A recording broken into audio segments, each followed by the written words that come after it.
dyslexia, that there was an advantage for people with dyslexia in detecting this when the peaks were like way out on the side.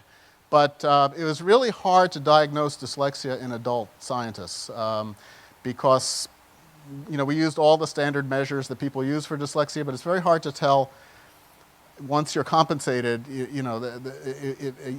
hard to define dyslexia as an adult. And that's why I'm not publishing the study yet, because it depends a lot on who you count as which, and we haven't quite sorted that out. But anyway, this was our first study. And then we did another study where we looked at people's memory for pictures like this. In this picture is hidden something that has to be searched for. And it's a technique called contextual cueing. It's used in psychology. It's a very clever technique. But it essentially measures your ability to remember the spatial layout of a photograph.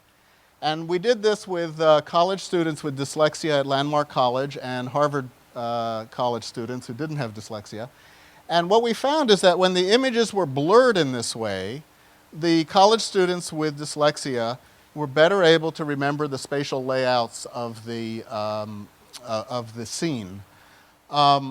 And you have to sort of understand this in the context of peripheral vision. The periphery is basically pretty blurry. You can't see things very sharp, and that's why we went to this blurry image. But imagine you're a doctor and you're looking at x-rays and things like that. X-rays are pretty blurry.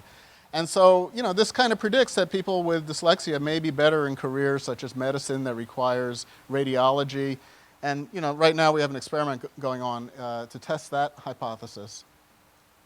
And then this isn't our work, but there's some recent work that's coming out of Europe that says that dyslexics are very good at at remembering images that are seen incidentally. In other words, they saw an image, but they didn't know they were supposed to memorize it.